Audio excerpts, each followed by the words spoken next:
back issues. I'm Sal. I'm Tiffany. And I'm Jason. Hey, Jason. Wow. What's going on, How did I man? get here? It must have don't been even some know. kind of Norse magic or something. Oh.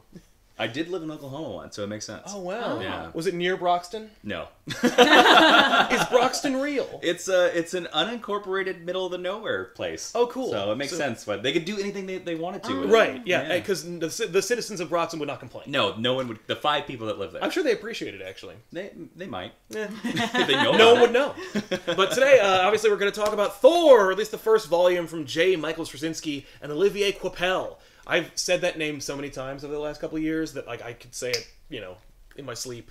Because I was like, there's no way that I know how to pronounce this guy's name. I always thought he was Oliver Coipel. Yeah, or Coipel, or something. Coipel. I've said it wrong so many times, and then finally I looked it up. I actually watched an interview with him. Oh, and he said it. And the interviewer had no idea. He's like, how do I say your name? And he's like, it's Olivier Coipel. And I'm like, well, Aha. gracias. So yeah, this was kind of like I hesitate to use the term rebirth, but it is for Thor, because for the longest time Thor was lame. I guess I could say that. I mean, like, I always thought he was lame. I did too, until the movie. Yeah, well, I think until this. Like, I avoided this when it first came out because Babylon 5 creator J. Michael Straczynski wrote it, and also I was like, Thor. Do you have hard feelings against Babylon 5? Oh, that's right. I forgot. I would say Superman's grounded. J. Michael Straczynski. Oh, yeah, we've done that, Yeah. and man, was that a tragedy. And we also did. He wrote 2/3 of One More Day. That's right. Everything except like the last issue, pages. yeah, the last 8 pages, exactly. So, big fan? Oh, I loved Straczynski's writing, kind of, with Yeah. with an asterisk. I love JMS's writing. It's a great way to put it. Because he does this thing where he grounds a character and he gives them a lot of humanity. And then he introduces 1,000 new characters that don't matter and have no powers. And he talks about how important they are. Mm-hmm. And that's exactly what he does with Thor. But then, of course, sometime around, like, the third act, it all falls apart. Yep. He did the same with, what was it? Well, with this. Okay. Thor's Run, it's really cool. It's a big smash. It's a lightning crash, like, success. And then he loses his way. Yep. But you were telling me earlier, apparently he lost his way mostly because they took it away from him. Yeah, Marvel, the reason why, so he did, basically, there's like 3 trades of this Thor run, and I've only ever owned the first 2 because the third one, it does fall apart, because Marvel really wanted to do Siege, which is that Marvel event where they destroy Asgard and Norman Osborn's crazy and stuff like that, because this is post-Civil War, Yes. and this starts before Secret Invasion, but I think Secret Invasion happens right in the middle of it. It's happening during it, yeah. J. Michael Straczynski refused to do Secret Invasion. He was like, no. And then they were like, well, we want to do Siege. And Michael Straczynski was like, no. And that's the reason why, how do you say his name again? Oh, Coipel.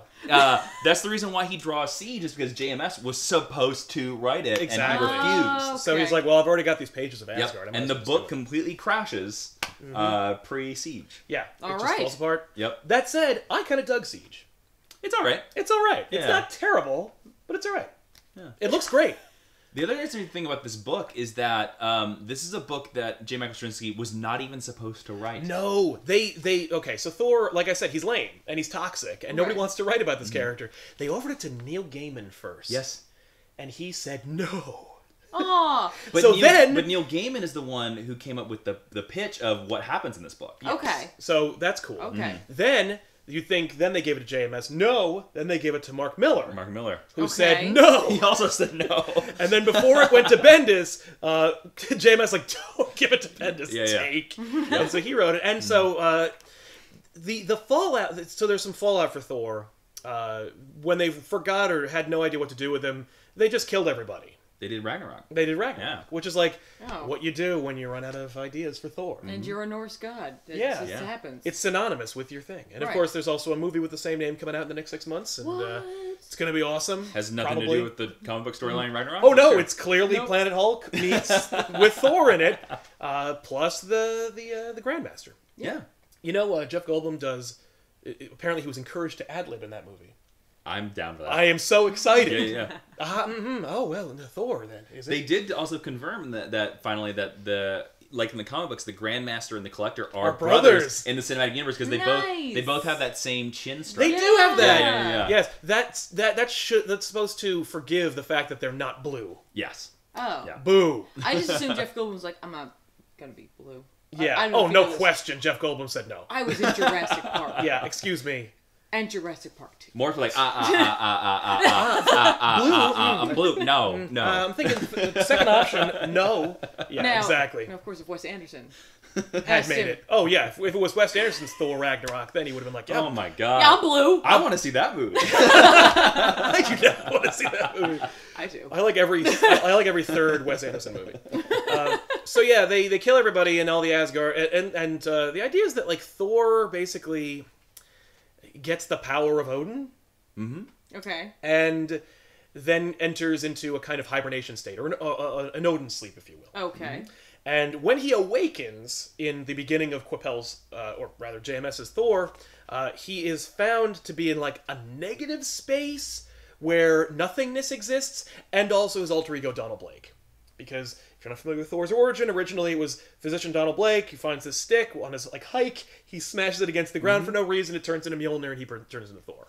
And it's kind of a Billy Batson Shazam kind of situation where it's a guy who switches places with a god, or maybe he is a god and he's just always been Thor. It's kind of unclear, and don't worry, they make no attempt to explain who Donald Blake is.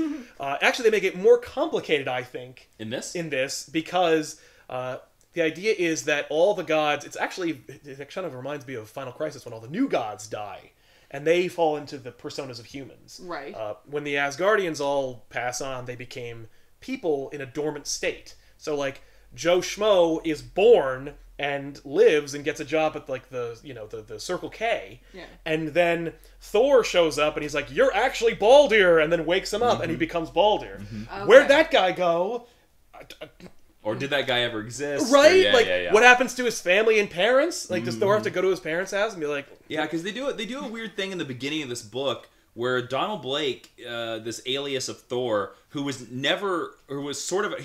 real human. Yes. I think before this, I'm not certain whether he died. Right. They kill him off. And And then Thor achieves a new persona, which we covered in our Thor versus Thanos episode. Jake Olsen, who was like a ne'er-do-well, who died. Paramedic as well. Yeah. Well, Donald Blake is a paramedic. Jake Olsen was just a jerk, was a thief. And then he used his Donald Blake experiences to make Jake Olsen to a better person and helped him become a physician. Interesting. It's just ridiculous. But in this it like starts out, so Thor doesn't exist. Yep. And apparently when all the gods died, Donald Blake just popped into existence. Right. Again. When Thor goes into hibernation, Donald Blake is now a guy again and doesn't have to worry about his social security number or anything. And he's just like, "What up?" And so, and Mjolnir, which actually we have a literal.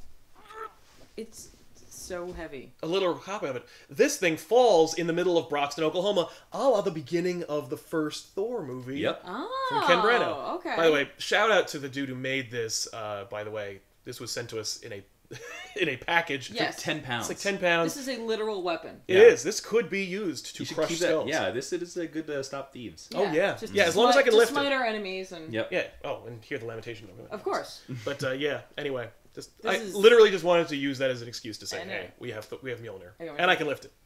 And so I can can lift it with 2 hands. So yeah, Mjolnir falls and it lands in the middle of like Broxton, and folk are trying to lift it, including Doctor Doom crawls his way out of hell to try and lift the damn thing. There's because J. Michael Straczynski was Was writing writing Fantastic Fantastic Four Four. at the time. Oh my god. And he's like, Yeah. "Ooh, I could do that." So yeah, and by the way, gorgeous tease, because I think the front cover is Doctor Doom's gauntlet holding Mjolnir, Right. but it's upside down. And so- actually, it's funny that you talked about the Doctor Doom lifting the hammer because at the time before J. Michael Straczynski, Mark Waid had wrote this storyline where Doctor Doom becomes a sorcerer again. Yeah. And Reed Richards sticks Doctor Doom in hell. So Doctor Doom is trapped in hell for like a year or 2 years. Yeah. And then when Mjolnir like makes its way through the cosmos, yeah, it's going through reality. Doctor Doom sees it, He's like, "Ooh." grabs on, and then gets freed from hell. Out of hell, which is gorgeous. And then so he lands in Broxton, Oklahoma as well. Okay. And when he sees the hammer, he's like, Ah, damn it. Damn it. Well, at least I got a free trip out of hell out of it. Yeah, at least I'm alive. And it was worth a try. Yeah. It's always worth a try. If Right. you ever have the opportunity to lift Mjolnir, always take it. Yeah. You never know. You ever That's the whole point. if you ever see a hammer flying through the sky, Yeah. grab Follow on. it or grab on. Grab on.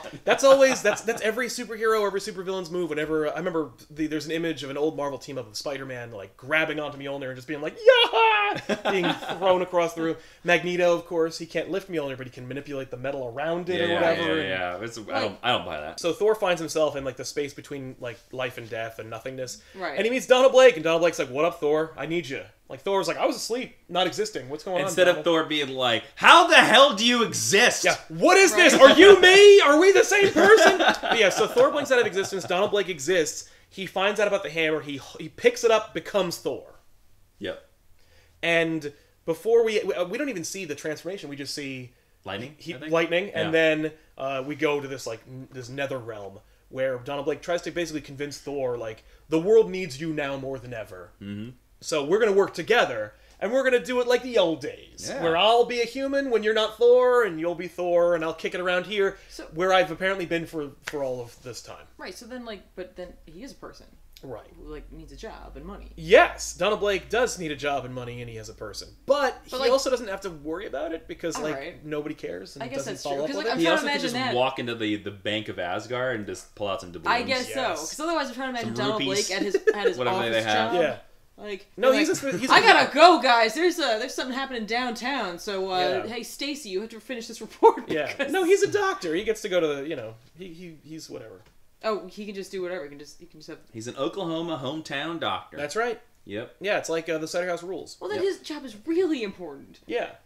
Oh yeah, no, he can't be like in the middle of surgery and then be like, "Oop, I gotta fight Thanos." I don't think he's the doctor that does surgery. So. Okay. I think he's a physician. He's the doctor that like taps your knees. Yeah, and be like, all "All right, right. nice kick." Yeah. Take this prescription. Yeah. Get out of here. That'll be $800. So while they're talking, like these demons come out of the ground. It's basically just JMS's narrative structure so that he can be like, watch Thor kick ass for a little while and prove that he's worth it. You know, like, oh, you can do it. So Thor fights these dudes in like naught but a tunic. Mm-hmm. And this is to establish that like we're abandoning the old like huge buttons Thor costume. Yep. Okay. And we're going to give way to this new bitchin' Quapel design Which of Thor's still costume. kind of has huge buttons. It pays like this. homage I like to the this a lot. buttons. Yeah, I like this. I have version this as well. action figure, the Marvel Select action figure for this because I love it. It's huge. It's big. It's awesome. It Amazing. is. Also, thing to note here. This is the storyline, the first Thor storyline that abandons the old "doth I protest too much" Thor talk. Doesn't talk like that anymore. Yeah. Which, by the way, like exhausting to read, probably more exhausting to write. Yes, yeah. Like he used to talk like he was always a figure in a Shakespeare play. Yes. Gotcha. And this is they kind of drop into it on a word here and there, Yeah. but like Thor now speaks English. Okay. Yes. No, Right. it's fine. And Donald Blake's like, no. he speaks Yeah. more regally, but he doesn't have to worry about like. Yeah. And by the way, the folks who wrote for Thor and wrote his Yeah. Shakespeare never read a single play of Shakespeare because it was always just really, really like 10th grade. Yeah, it was like English. thee nay. I say thee nay. Yeah, methinks. Yeah. So then he makes his way into town and he winds up in Broxton, Oklahoma, which is exactly like the town that you see in the Thor movie. Yep. Yeah. Yep, except not New Mexico. No, they just wanted to make it into the land of enchantment. They wanted to make that joke. It's cheaper to film in New Mexico. No question. I mean, I'm sure it'd be cheap to shoot in Broxton, Oklahoma, but they needed at least 3 buildings next to each other. That's right. So Donald Blake moves in and he meets all the people of Broxton, Oklahoma. And he introduces himself. He becomes their like local doctor. He checks into a room. And He's got IDs. Where did those come from? his wallet. Asgard. Asgardian magic. But and we sample the local color. He gets like he goes to the diner where all the folk gather. Is this Bill? This is Bill. Yeah, And that's Bill is working the kitchen. Bill is an integral character to the JMS run of Thor. Yeah. Wait, really? I can't tell anymore. We're not he joking. really is. Yeah, Bill is really important. Bill is integral. Out of all the characters introduced in JMS as Thor, Bill's the only one who actually gets a conclusion. Yeah, Bill is the only one that gets a conclusion. Yeah. Like Bill the Pony. Like Bill the Pony. Yeah. Because for no reason, Tolkien's just like, oh, and then Bill the Pony left the Fellowship and he went and sired a great race of ponies. Thanks.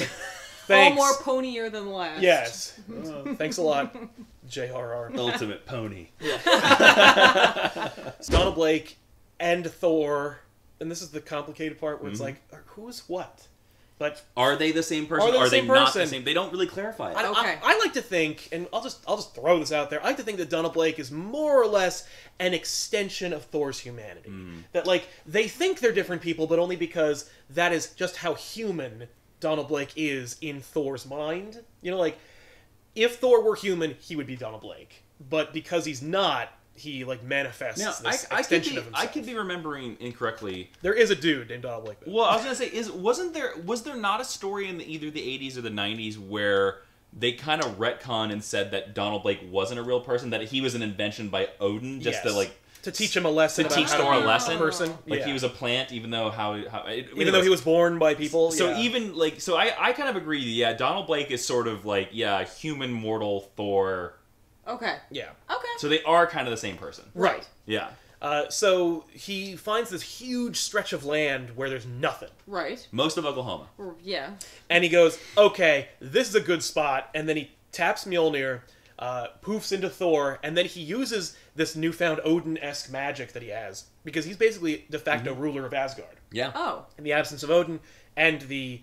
Because he's the only Asgardian right now in existence. Right. Yeah. And how long has Asgard been without a ruler then? Well, it's been without existence as well. Ragnarok just decimated Asgard and all the Asgardians. So he's the ruler of nothing. Yeah. Well, yes, but but he seeks to rectify that right now. Okay. So At the time in the Marvel Universe, in our years, it was like 3 to 4 years. I think so. Okay. Yeah. No Thor, no Asgard. And by the way, keep in mind that during this time, so Thor's gone, Civil War breaks out. The Superhuman Registration Act is an issue, and Iron Man's like, got no Thor, so he clones Thor. He uses a combination of robotics and cloning to make a psychotic evil Thor, or rather a psychotic Thor. And remember how we said earlier that originally Mark Miller was the one supposed to be writing that? Originally in Civil War, that was supposed to be the real Thor. Like Thor appears in this. But then they backed out on it, and they made that Thor a clone in Civil War. Because McNiven probably already drew it, and they were like, but it looks so cool. Okay, but did that Thor have lightning powers? Yes. How? He had a like an EMP type Mjolnir. It wasn't magic, but it was like it approximated Mjolnir's powers. All right. Just go with it. Comic books. Yes, but then it killed. But that Thor, which I think the internet dubbed Clor. Well, now he later got the name Ragnarok. Yes, he did. Yeah. But Ragnarok. But Clor is a good name too. I like Clor because it's more derogative. Yeah. But Clor he blasts a hole through Bill Foster, redundant giant man. And so he dies, and I don't think they still brought him back. He's still dead, I think. I think he's still dead. He's still like 100 feet tall. Yeah. Just in the ground. Yeah. It's real sad. That sucks. It really sucks. Yeah, they had to dig a giant trench. They did. It was really gross and sad. I felt really bad, because they had to rope him in tarps, and he had chains on him. They'd use like a big thing to drop him into the ground, and his mother's just weeping, and his brother's like angry at Stark. They couldn't do anything about it? No, they couldn't. He was huge when he died, and they couldn't resize him. Now, I think that's horseshit. Use some Pym particles, just shrink him down. What's the matter with you? Yeah. Probably because he's or like, burn him. Or burn him. Put him in the sun. Yeah. Well, no, shrink him down, then burn him. Shrink him down to the size like a matchbook. There you go. Burn him down, and then It's a fair compromise. Get the best of both worlds. Well, back to Thor. So Thor is like, I am a man without a country, so he conjures Asgard using his magic powers. They can just do that. Yeah. Cool. So he does, and boom, Asgard is reborn on this plot of land. And this is the best thing about, the greatest thing about this Thor run, I think, is a gentleman whose name I'm not going to say. Yes, Olivia Coipel. His art, I think, transcends the writing of this. Oh, okay. That even though the writing's pretty good, Yep. but it has a little bit of a problem when you know that this doesn't have a conclusion. Like, you're kind of like, this is not going to conclude. It's not going to go anywhere. But Copiel's art is so good that you kind of can get through it because it's so pretty. Oh, and it matches the scale. I think it exceeds the scale that JMS is going for. Like, he wants it to be so breathtaking, and then it becomes breathtaking. Right. Just like when he was writing Spider-Man and stuff, he has a lot of great big lines that are really he wants them to have a lot of impact and depth. And if you don't have the art to sell it, it sounds like a jackass who wrote Babylon 5 just complaining. By the way, can't believe his plant your feet, you move monologue got into Civil War the movie. in Spider-Man, the Civil War tie-in, Yes, it did. Spider-Man is feeling disenfranchised with his alliance with Stark. He runs into Captain America, and he's like, Cap, what do I do? And then Cap gives this speech, and that's the speech that Sharon Carter gives at Peggy's funeral in Civil War. And I'm like, holy shit! Yep. It's the No You Move speech. That's why if you look at in the credits of Civil War, it says special thanks, J. Michael Straczynski. Oh, his damn speech. Right. Because it was word for word that speech. I'm hearing it in the theater. I'm like, no way. Cool. Because when they lost the Marvel Brain Trust of like, you have to make it hold into the comics, I was worried that they were going to be like, cool, then we're going to make up everything we want and just go Hollywood on it. No, they just ripped from the comics, which is great. So when do the tax assessors show up? Immediately. The cops somehow, like, there's just nothing going on in Broxton, so as soon as they see this giant castle pop up on the outskirts of town, they're just like, oh, let's get over there, Jimmy. Yeah. By the way, I mean, don't anybody in the comments come take offense about Oklahoma. I lived in Oklahoma for 3 years. He knows. I have the right. Yeah. He's allowed to. So, by the way, it's cool because he creates Asgard, right? But it's empty. And so he's just... Well, that's nice for him. He can just No, wander it's sad around because he's like... and remember all the good times he does. had. He literally... Orgy in every room. Right? He's just like, that was a good one. Yeah. That was less good. A cute moment is similar to that. He does like look down a corridor and sees like him necking with Sif as like a memory. Sif plays heavily into the story, by the way. Nice. Yes. But because Sif is, I feel really bad for Sif. Sif's always like gets marginalized, both in the movies and in the comics. Right? Yes, I agree. She is a character that deserves like much more respect than she's ever been given. And she should just be like with Thor. Yeah. Right. Just end it and just have her be with Thor. I'm of the opinion that Thor should be with Sif and not Jane Foster. I agree. I'm of that opinion. Oh yeah. I feel like Sif should run Asgard. Sure. That'd be fine with me. Yeah. That lets him. That lets Thor do what he wants. Right. But Let there's Thor someone be the lone competent. wolf. Yeah. But somebody who knows what they're doing and is a warrior. Yeah. Be fine with me. I'd take that. Right. Done. At least they'd be doing something with her. Yeah. Right. So anyway, he's wandering this kingdom, and he's like, "Oh, all my people are dead."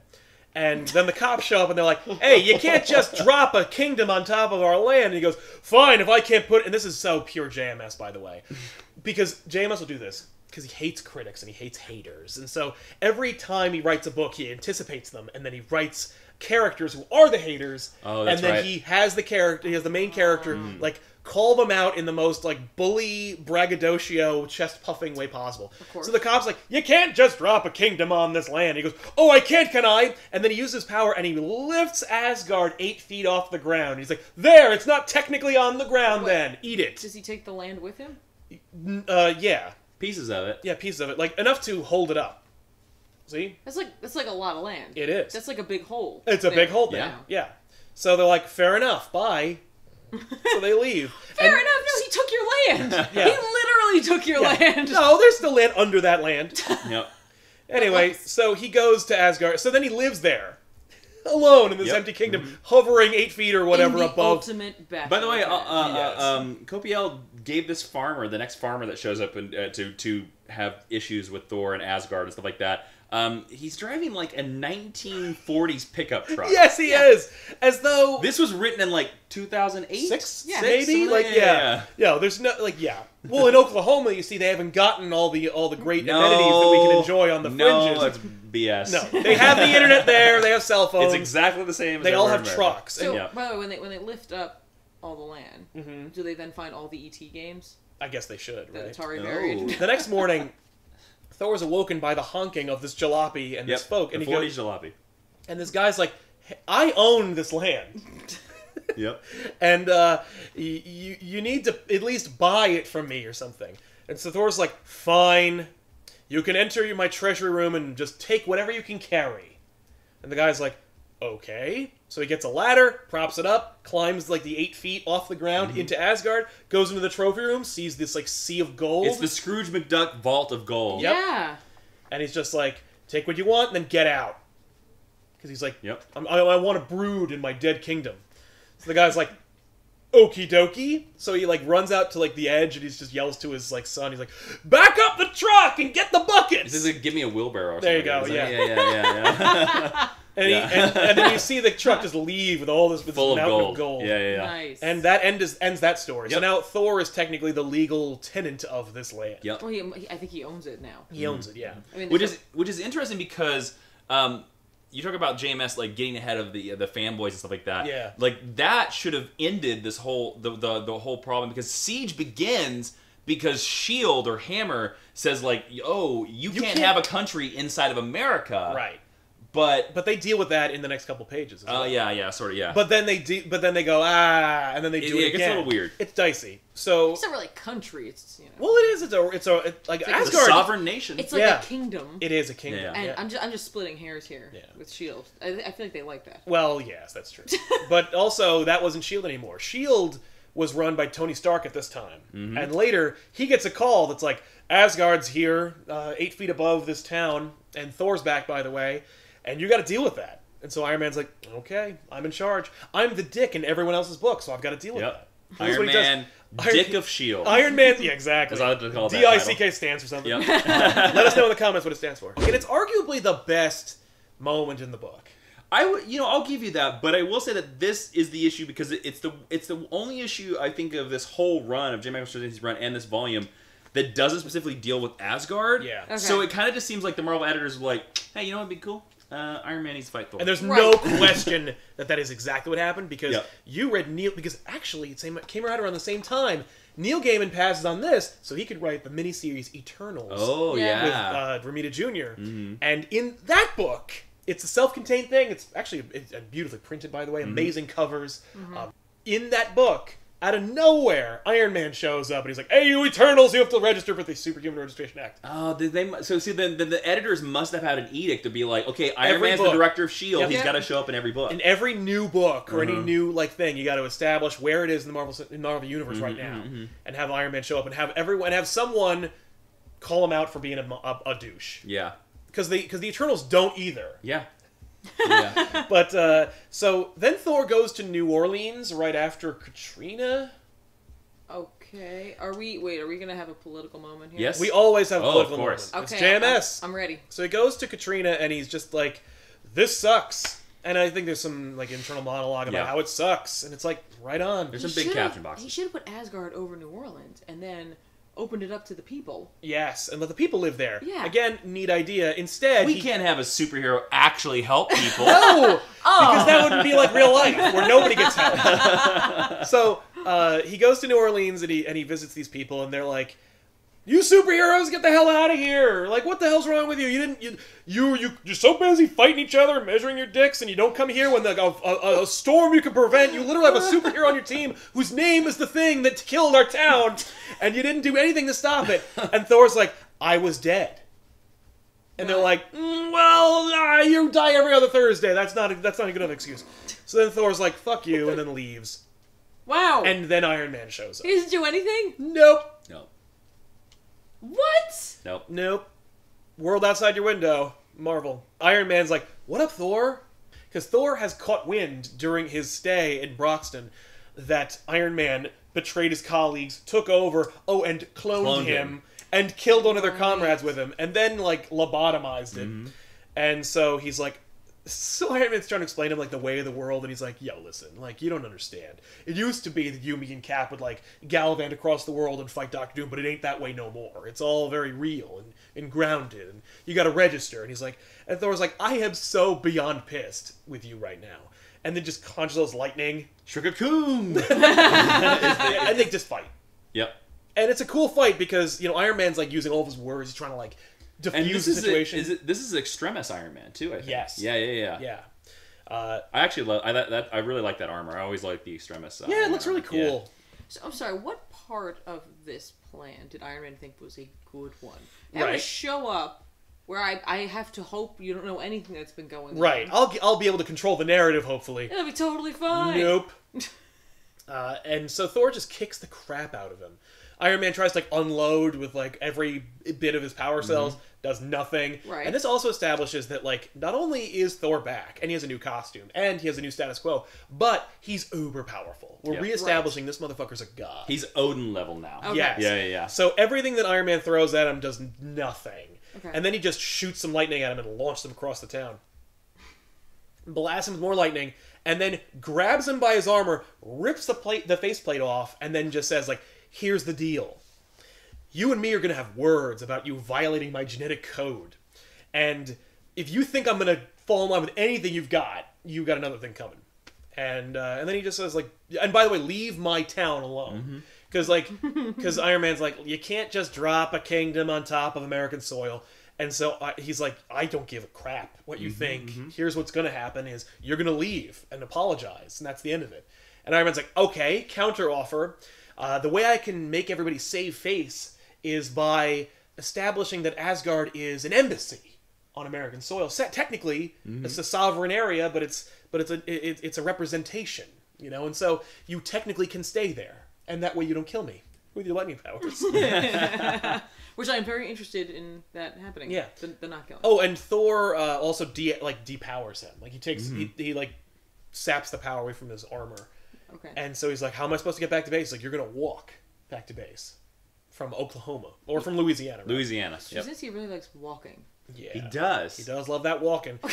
And then instead of saving New Orleans, he does stop this guy from killing himself. The guy who called him out in the beginning of the book. Right. Yep. The guy who really needs some help. Yeah.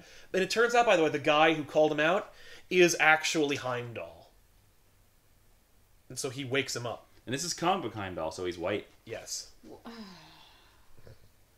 Okay. Yeah. Man, Idris Elba is wasted on Heimdall. Oh, 100%. Yeah. 100%. Like, you have, like, one of the greatest modern actors And they didn't out know! there right now. He was also in Ghost Rider Spirit of Vengeance. I know, they didn't know. But now he's the doorman of Asgard. Yeah. Well, for now. And every subsequent Thor movie, they give him something really cool to do. It's true. Because they're like trying to apologize, but they're like, He looks like he has a giant battle scene in yeah, Ragnarok. oh yeah, no question. Maybe he digs it. He's like, I get to wear all the armor. I got the big sword. Maybe. It's like a key. I get the crazy contacts. It's true. But movie Heimdall is quite a bit different from comic book Heimdall. Yeah. Like, they've changed that character a lot. So yeah, but he wakes up Heimdall, and then and it's fortuitous that he wakes up Heimdall because Heimdall's the dude who's going to help him find all the other Asgardians that are hidden in human form. because he can see where they are. Right. Yeah, because he can see. Yeah. He can see all. Okay. So then Heimdall resumes his post on, on the edge of Asgard. This is very Sailor Moon.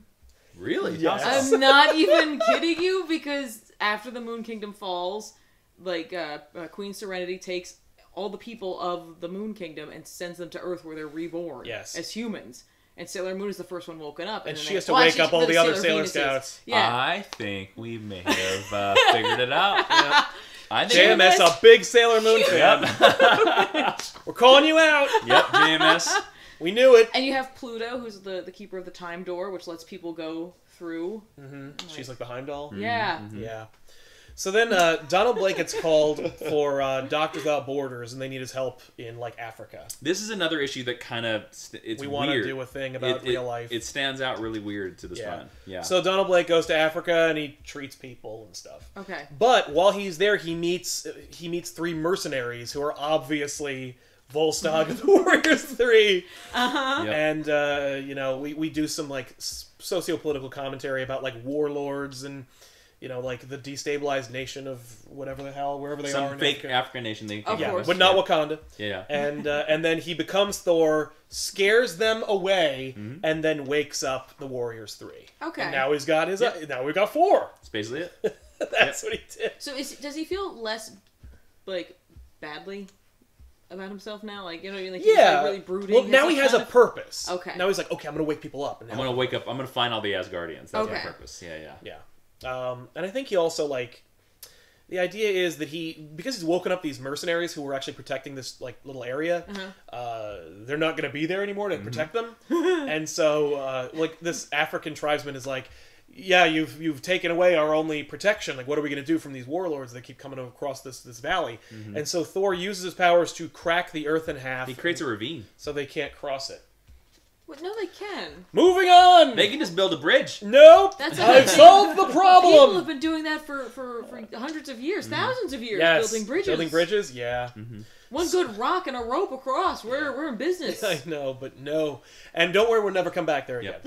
So, this issue, I think this is this one of those enough said issues? No, well, it's not. Okay. No, it's not. I was gonna say, like, I like this moment in the beginning. So the beginning of the 5th issue is that this townsperson gives Asgard a mailbox, simply to give them an invitation to their invite them to the ice cream social. Okay, that's adorable. I actually think that this might be the best moment in the entire book. I can't argue with you. Right, like they're like, Well, he's part of the town. Yeah. You have to invite everybody. Maybe he likes ice cream. Right? Yeah. Asgard. One Asgard road.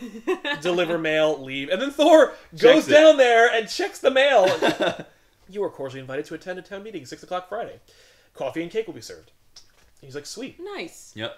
We hope you can come by. Bring your friends. Is a little like extra caveat. Bring your friends. Like, come bring the Asgardians. And in fact, like, I think he does. I think they all go. I think the Warriors 3 go as well. Yeah. Of course they do. They're like ice cream. Yeah. Asgardians trapped in human form have been kidnapped and corralled and placed in this like underground prison. And Heimdall sees it and he tells Thor to go like break them out.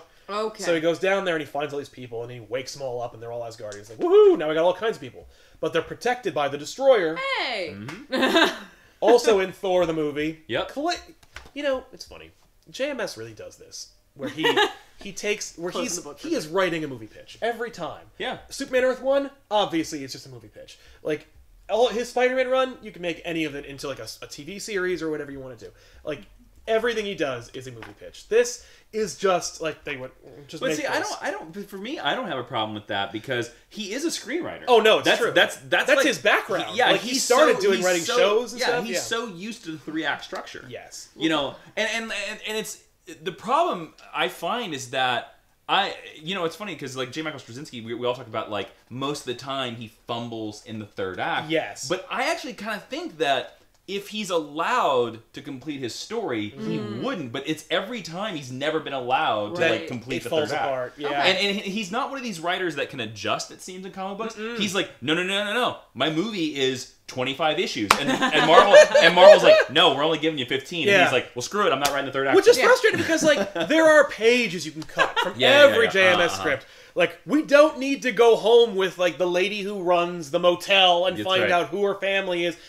We coined the phrase, it's a move the car George moment in the Spider-Man original clone saga from the 70s. Okay. There's this sequence where the Jackal and the Gwen Stacy clone and the Tarantula are driving a bus. And they're going through the city, and it's a full page where it's careening down this avenue, and there's this dude named George and his wife, and they're in a VW Beetle. And they're stalled at a red light, and they can't move the car. And this bus is coming at them. And the lady says, move the car, George. She says, I can't, the car won't start. She says, move the car, George, as the bus is getting closer to the... And then, so she says, move the car, George, 3 more times. And then it hits the VW bug. It flips the bug over. It spins like Gamera. And then they are left upside down, strapped to their car, unharmed. And then, like, the bus is far in the distance, and the lady turns to her husband and says, I told you to move the car, George. And it's like, why did you spend a full page? Yeah, what does it serve the plot? Who the hell are these people? What bearing do they have on the Who the hell is George? Who's George? Why do we care? Why won't he move the car? It is just a full page of just like, well, I needed to fill 22 pages. And fuck you for that. And so I call that the move the car George moment where like... And there are, there's a moment in every issue in this volume where we like that you could have... Like, even the mailbox moment. You literally could have just had somebody give him the invitation. Oh, yeah. In like 2 panels. Yep. Yeah. You know? And he spends 3 pages on it. Oh, yeah. But I like it. It's a nice moment, and it's, you know what, if it was drawn by, like, Dramita Jr., it would have been, like, silly and weird, but because Coipel drew it, it's kind of like a beautiful, quiet, serene, you imagine birds in the background, just a very quiet, like, kind of breath before the next bit of action. But like you said, like, if he had the chance to finish everything, maybe you wouldn't have to worry about it again and be like, I'd still notice all this shit. Thor fights the Destroyer and like, knocks its ass out, and then, like, I guess it leaves. It just goes away. Yeah. That's weird. And then he wakes everybody up, and the last person to leave the cage is Loki, who has stolen the body of Sif. And this is where the cosplay I've seen comes. This is time and time again. Yes, this is the introduction of Lady Loki. Okie dokie. Which is this book? I think is an embellishment of Lady Thor, which is an idea that came from a Wizard magazine. After Kingdom Come, Marvel says to Alex Ross, Wizard comes to Alex Ross and like, God, what if Marvel did a Kingdom Come? So Alex Ross does all these amazing pieces of art, and it reimagines the Marvel Universe, which will eventually become Earth X. Yeah. And one of them is that Thor is a woman. Okay. And that Loki convinces Odin to turn Thor into a woman so that he will learn humility. but really it's just to shame Thor because wouldn't it suck to be a woman? Yeah, that's kind of the way it comes off in the storyline. Which is like, damn it. Yeah. But neat visual, and then they used that later. Have you done EarthX on this series? Yeah, we did. Okay. We did it at we went to PAX East and did EarthX for no reason. Ooh. I like parts of EarthX. Oh, there you go. I like the idea behind it more than I've read the whole trilogy. Oh no. Paradise X, Universe X, they're garbage. Or Universe X and Paradise are garbage. Waste. All right, so Lady Thor. That's a good call. You're probably exactly right. It's probably exactly why they did this. Oh yeah. Cosplayers. And it's just a cool visual. And like, make Loki hot. Who wants to look at all these dudes all the time? That's right. It's like playing an MMO. It's disarming. Like, yeah. I guess so. She has way more armor than any MMO character. No, that's true. No, I mean, you're thinking. I mean, being a guy and playing an MMO character and being like, I'm gonna be a woman because I'm gonna look at a dude all day. Like, no, I'm gonna watch this woman like walk. So yeah, no. Also, by the way, Lady Loki, I think it's like you don't really need that because you have the Enchantress. It's true. Yeah. True. I don't. Does he know specifically that? Like he just like you look very familiar. I think he does. Yeah, because he doesn't know. I think he doesn't remember her. Yeah. And like so he's it's like a piece like that because I know like a big part of JMS's like Thor run is that Thor constantly like gets frustrated because he finds every Asgardian except for Sif. And he can't remember her name or something like that. It's something like that. But that's by the way building up what we said. We're like we want Thor and Sif to be together. Like they're inexorably tied. Right. But yeah, you look familiar. The idea is that I think Sif is trapped in the body of a dying cancer patient. Yes. Because that's where Loki should have been, or something like that. But that sounds okay. Yeah. I was just thinking that's very like what Jane Foster's going through. Yes. Yeah. Yeah. A little suspicious. Well, I was going to say we're talking through this as well. I've gotten some hints from this about being like, there's a lot of that new Valiant Exo Manowar that's coming from this. Like a lot of, like, Exo Manowar goes to Nebraska and is like, this is my kingdom, America. Yeah. There's a lot of that. That's true. So really, JMS is great. Like, it's funny. Like, this was well received, I think. But it was, and I think if I remember right, it was like at the time the best-selling Thor title of all time. Oh, easily. Really? Yeah, it was this book. Yeah. Okay. Yeah. People championed the Walt Simonson run on Thor. This one sold better. Yeah. Okay. Though I do appreciate. Yeah, and to be honest with you, I own this run. I still like it because I do think it is one of the better Thor runs. Yeah. Now I think the modern Jason Aaron run is way better. Oh, yeah. But like this is a great Thor run, and you can understand why when they were making the Thor movie, why they came right to this. Right, yeah. It's self-contained. It's easy to approach. Yes, there's not a lot of context. Starts at 0. It's very easy to understand. Yeah, it's true. I appreciate the Iron Man like editorial mandate because without it could take place at any time, anywhere. So putting it there like grounds it in a period. So when you're reading it at that time, you're like, this is relevant. Yes. It's not just JMS's pitch for Thor. It's a Thor story. Right, but then again, you can also I feel like in the long run, it dates the book. Yeah. Yes. Yeah. But that's the weird thing. Every Marvel book that's post Civil War, like pre Secret Invasion, they're all dealing with the fallout from Civil War and the Registration Act. And, which, by the way, I liked that whole like time because it made it. Remember when they used to say, and when they still say it today, the Marvel Universe will never be the same again. Yeah, they were kind of right. Like after Civil War, you felt the fallout of that event. That one thing, this like 7-issue series, and you felt that. And like every issue of any book felt like it was part of an ongoing saga. I'll agree with that. And once they get to the heroic age, and they're like, fuck it. There's one thing too, like, and see if you guys remember. This is like a little bit off of a tangent, but it deals with that after the Civil War, they introduced the idea of that 50-state initiative. Yes. Yeah. And then they never do it! Idea. By the way, great idea. I think it was a Skrull plot, ultimately. I think they retconned that, like, the Skrull's like, yes, a Skrull in every state. I loved it. So much. That's a great idea. I had a pitch for the, I wanted to do a pitch. I've had this idea for you. I'll tell a little bit on here, because I'm going to... I still kind of have an idea, but I always had the idea for what the Kansas team would be, because it's my home state. Right on. And I just wanted to call them the Jayhawks. But so they become the Kansas team, and it's kind of the team where all the losers go because nothing happens in Kansas. Yeah, what are they gonna do?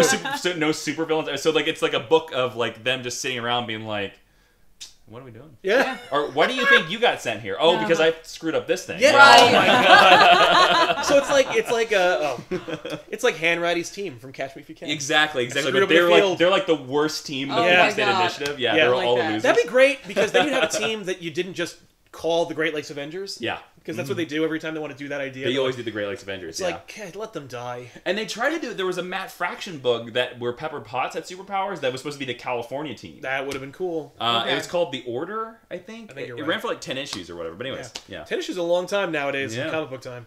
But yeah, so the Asgardians go to the meeting and they're like, "Welcome to Broxton." Like, yeah, it's a lot of Asgardians. Mm-hmm. Yeah, but they have a nice time and they eat some cake and they're basically like, "You got to pull your weight. You got to be part of the community. If you want to live here, you got." We got to do a safety inspection of Asgard. Yep. So, and then I know, like, somewhere in this book and somewhere in this issue, they talk about that the people of Broxton start complaining about Asgard because the Asgardians still live medievally. Yes. And so is that a word? I don't know. That's and they throw their sewage just over the side. Yeah, that's right. And they need So all the neighbors are like, it smells horrible. Yeah. So that's right. They talk about how they need like a sanitation department to deal with Asgard. Well, you got that big hole underneath. You need to build something right in there. Right? Yeah. So you just have like all these pipes coming from leading up to Asgard. Well, they don't even have pipes. They just use the buckets. Oh, I know. No, but then that's what they need to bring into the 21st century. Get some indoor plumbing in there. Yeah. All of a sudden, every Asgardian's like, "Oh, this is way better." That's amazing. Yes, and wait until I introduce you to the toothbrush. So, yeah. You have one now. I'll do that now. Here you go. Oh, and this is Yeah. Bill, the cook that we talk about. He's Bill the cook, also known as Bill the Pony. He meets her and he falls in love with it. Now we bring this up because this is the only storyline of this whole JMS that run actually that gets a conclusion. Yeah. What? Is and Bill? Is Bill and Kelda? Is this Gimli and Galadriel scene? It is. Where this schlubbish Oklahoma guy falls in love with this enchanting, beautiful Asgardian woman, and she fancies him or whatever. It's just a cute little scene. But but if you want to know what happens to Bill the Diner guy, stay tuned. Do you want to know what happens to Bill the Diner guy? Yeah, let's just spoil I do. what happens to Bill. I mean, it's very simple. He dies. Yeah. What? He dies saving her life, if I remember right. And then I think she grants him like access to Valhalla. Valhalla, yeah. Oh, so she can be with him someday. Yeah, when she dies. Wait, she's an Asgardian. What was he saving her from? Trolls? Asgardians can be killed. Trolls? Trolls? Trolls? Yeah, Asgardians can be killed even though they are gods. Okay. It's weird. I don't know. Yeah. But she's Even a though little Gore more was right. resilient, right? Yeah. Yeah. Oh yeah. They're made of tougher stuff. But that is like the last issue. The last issue of JMS's run is like this annual that they did separately to kind of conclude it. Right. Okay. And it's all Bill like fighting these trolls, saving Kelda. That must have been a hell of a thing to pick up in the story. Like, okay, here we go. Ooh, Thor annual. Oh, Bill. Who's Bill? And now he's dead. Thanks. Okay, but where is Thor? Yeah. He realizes that he's working too slowly. So he goes into like the orbit of the planet and he's like, all right, that's enough. And he just wakes up everybody. Yeah, because right now he's picking and choosing who he wakes up. And he has a conversation with his Donald Blake self where he's like, that's not fair. Like we're only picking the good Asgardians and our friends. Yeah. But like, should we wake up everybody? Well, and if we wake up everybody, that means the bad guys get woken up. Exactly. Right. And Thor ultimately decides like, yeah, I should do that. So he does because he's like, I have to be by using his Odin force or Thor force. Yep. He literally just like he spreads it across the entire world. Yes. And you can pinpoint it? No, it finds them. Oh. And wakes them up. That's convenient. Well, yeah, it has to be. Magic. Yep. So then it wakes up and Loki's like, yeah, and he still says like, hopefully this woke up the woman I'm seeking. Exactly. Aww. Sif. And then he lands on Earth, and that's the end. And so the reveal of where Sif is doesn't even happen in this volume. No, volume 2. No, it's a great hook because you're like, who's this woman? Obviously, it's Sif. Where is she? Right. Why is Loki Sif? What's going on here? So is the next issue called Wandering God, or is this one called Wandering? I think that was the end. This is the name of this issue. Oh, okay. The Wandering God. Wandering Gods. Yeah. Again, with the walking. Yes, we're walking. Yep, more walking. Man, Grounded was so bad. This is really bad. Tiffany was on the couch for that one. She was just also like, damn it. another run that JMS did not finish. No, but he did that. He did that because he saw the New 52 around the corner. Yeah. And he's like, I'm going to do Earth It was a bad idea all around. Just bad move. But yeah, I don't know. This is great. I like this book. Oh, yeah. I really do. And I think most of the problems you can get past with, if you can go into this story like kind of being like, I know it doesn't conclude. Yes. Okay. And if you can just get past it and you're just in it for moments, this is a story of moments, I think you're going to enjoy it. I agree with that. All right, so it's about the journey. Yeah, exactly. It's all about the journey. Exactly. Yeah, you're not... You can tell that JMS was setting up this giant conclusion, but Siege got in the way and he left. Well, the other thing is, Siege is so redundant because we just had a thing where we killed all the gods and Thor and Thor, and then we do Siege like a year or 2 later. Yeah. And Thor dies. Yeah. And then Does comes he die in back. Siege? Yeah. He Oh, has to okay. give his life to kill Set. But then he comes back like the next day, and you're like, what's happening? Yeah. Because it's weak. But it's a little weird. And I know Volume 2 of this, I think, if I remember right, deals with Odin.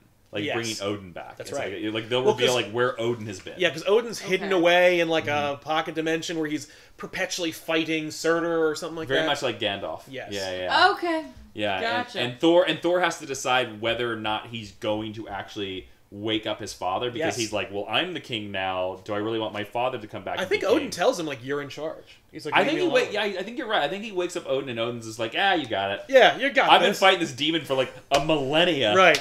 Also, I've been ruling Asgard for long enough. You got a good shot. Yeah, whatever. You'll probably do a decent job. Yeah, and then when Matt Fraction takes over Thor, he makes Odin a dick again. Yep. Yeah. And he is a colossal He's still a dick. one. He's even dick in Thor now, right now. Oh yeah. Oh, Yeah. it's monstrous. Yeah. He doesn't like Lady frustrating. Thor. I don't know. But yeah, I think like if you like the movie, if you like the movie, if you like the movie, you're gonna be like, oh, look at all the things in the movie that are in this book. And this art is amazing. I mean, good. the problem with Thor, and I would love to see if you two agree with this. Thor doesn't have that many great runs. No. No. No, he's not. It's why Thor is very absent on this channel. Exactly. And this is, I think, one of the few good runs of Thor. Agreed. So if you want to pick it up, I'm going to put a link in the description box of this video where you can pick it up. Because at least the first volume. Because this is just a great read. You can read it, just go, and then we know what happens, and then you can just move on. And you can pick up Jason Aaron's run, because it's probably great too. Yeah, it is good. Oh god, and then there's God Butcher and all that other stuff, and it's that's a good run too. That's so good. And that's got Assad Ribic. It continues the noble tradition of a terrific artist working on Thor. Terrific artist whose name we can't say. Yes, again, another impossible to comprehend name. Yep. But yeah, check it out. Thanks for watching. Thank you, Jason, for being on. Thanks for having me on, guys. Of course, our pleasure, man. Awesome. And we'll see you guys next week with another episode. I'm Sal. I'm Tiffany. I'm Jason. See you later.